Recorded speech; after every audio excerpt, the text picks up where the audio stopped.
الثالث شكر العمل، شكر الجوارح الأعمال. فكل طاعة نقوم بها هي شكر لله عز وجل. الصلاة والصيام والزكاة، كل الأعمال هذه هي شكر لله عز وجل. Yang ketiga adalah syukur dalam bentuk pekerjaan. Jadi segala ketaatan yang kita lakukan, sholat kita, ibadah kita, zikir kita, itu merupakan bentuk rasa syukur kita kepada Allah Subhanahu wa taala.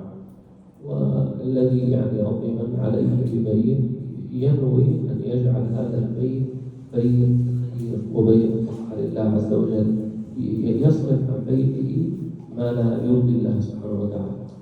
Di sini beliau mengajarkan ketika kita berkeinginan atau sudah membeli rumah dari awal seperti ini, kita niatkan semoga rumah ini nanti jadi rumah kebaikan, rumah ketaatan, rumah yang mendekatkan kita semua kepada Allah Subhanahu wa taala.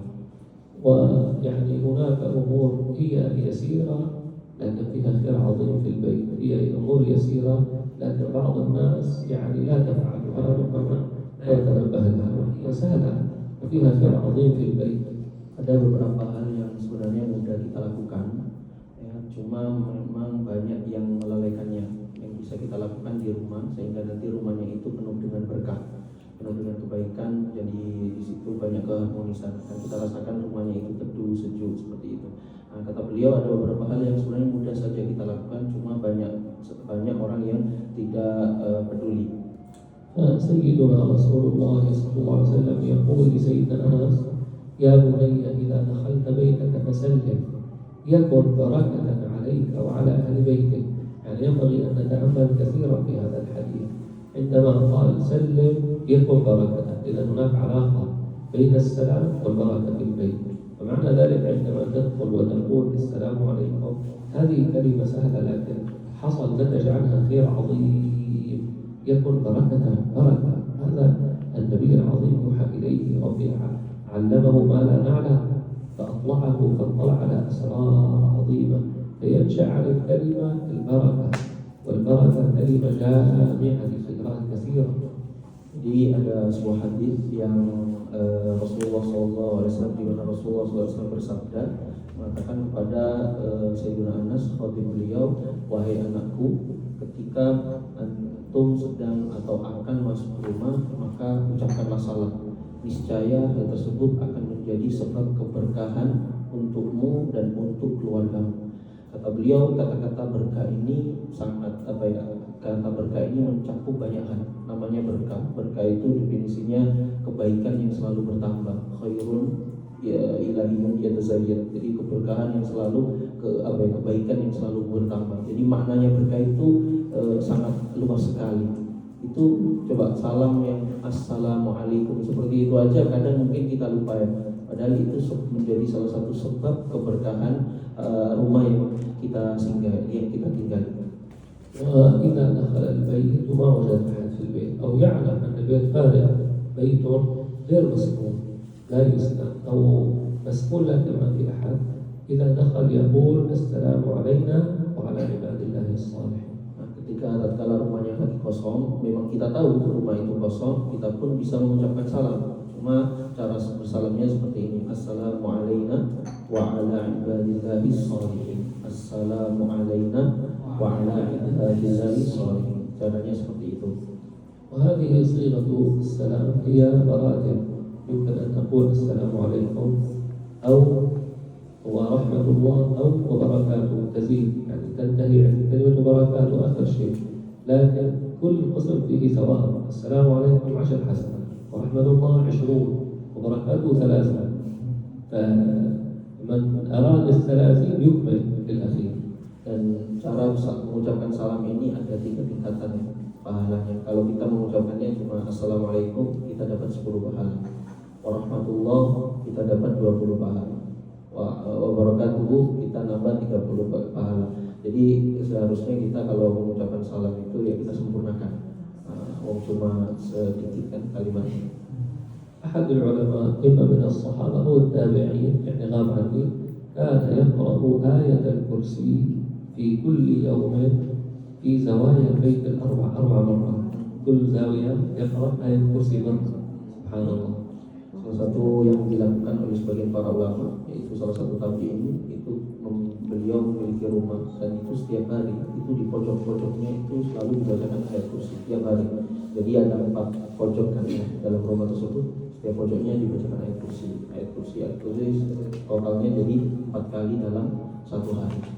ويعني البيت الذي تقرأ فيه آية الكرسي لا يقرأ الشيطان. إذا قرأت آية الكرسي في تلك الليلة لا يقرأ الشيطان. Dan perlu diperhatikan ya, rumah yang di situ dilantunkan atau dibacakan ayat kursi itu setannya tidak bisa masuk. Jadi penting sekali ayat kursi itu dibaca dan dikontinukan.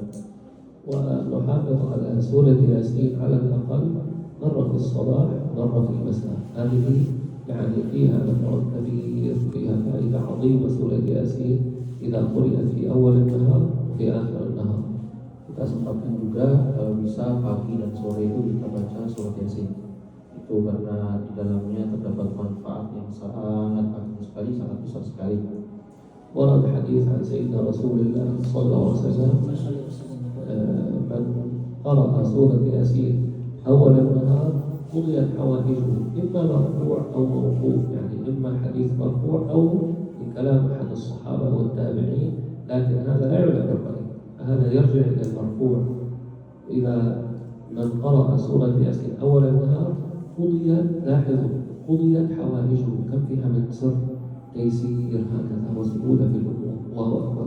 يعني هذا الذي يتلو سورة ياسين كم يخسر، كم يفوت من الخير. Ada sebuah hadis yang diriwayatkan oleh Imam Darimi meriwayatkan sebuah hadis, mungkin darajat tingkatan hadisnya masih dipertanyakan, cuma bisa untuk diamalkan.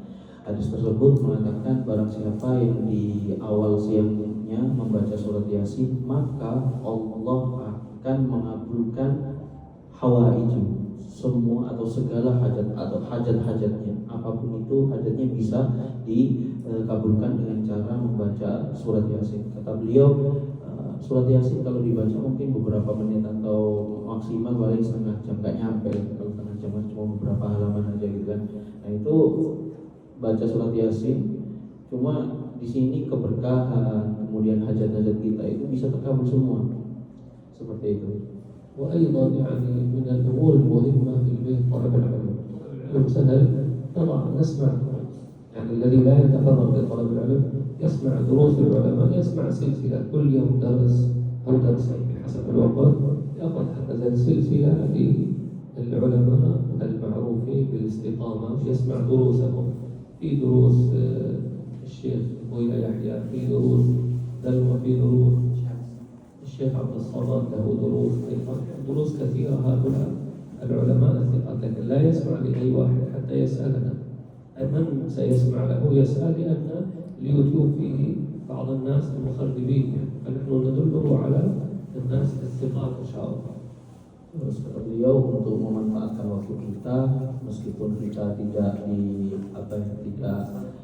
menjadi misalnya jadi anak santri di pondok pesantren atau gimana, kita sempatkan ya untuk tetap mencari ilmu dengan cara mengikuti kajian.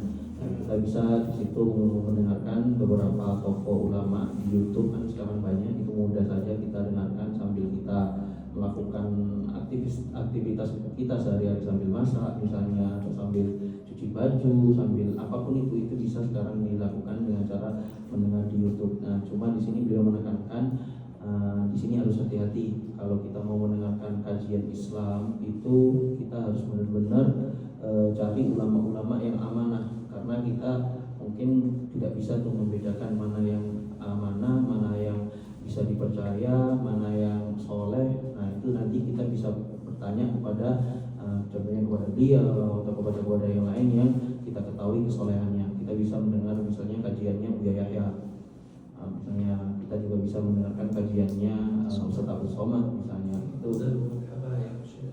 di Pasuruan itu juga banyak ulama-ulama habaib yang ma'ruf, itu Habib Ali Baharun, Habib Segaf, Habib Zain, itu ada di pondok pesantren Darul Ukhwah Dakwah di Dalwarti. Jadi sekarang mudah sebenarnya untuk mengakses informasi tentang keagamaan ini. Jadi gimana caranya kita membina keluarga, merawat keluarga kita dengan cara-cara yang Islami. Insya Allah mudah. Alhamdulillahirrahmanirrahim. Wassalatu wassalamu ala sayyidina Muhammad wa ala alihi wa sahbihi ajma'in. Allahumma ya arhamar rahimin ya arhamar rahimin ya arhamar rahimin. Allahumma inna nas'aluka bi asma'ika al-husna kalimatika at-tammah wal qur'anil 'azim wa ismika al-'azam bi sayyidina Rasulillah sallallahu alaihi wasallam an tubarik li ahlina fi shira'i hadha al-bayt wa an tubarik lana fi a'malina wa taj'al a'malana muyassara wa an tuyassira lana jami'an a'malana wa taj'alha خيرا وبركة واجعلها ميسرا اللهم يسر امورنا واقض حوائجنا واغفر ذنوبنا واعط كل منا سؤله على النحو الذي يرضيك عنا واجعلنا من عبادك الصالحين المستقيمين المخلصين المقبولين واجعلنا وذرياتنا قرة عين لسيدنا رسول الله صلى الله عليه وسلم اللهم لا تجعل فينا شقيا ولا منحرفا اللهم اجعلنا محبين محبوبين يا ارحم الراحمين اللهم انا نسالك الرضا والعفو عن رضا صلى الله على سيدنا محمد واله وصحبه وسلم والحمد لله رب العالمين.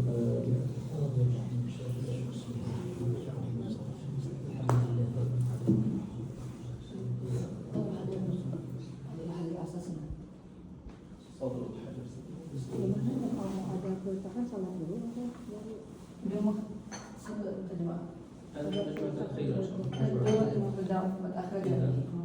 ini kita gimana? Peletakan batu dulu. Ya sebentar. Ya.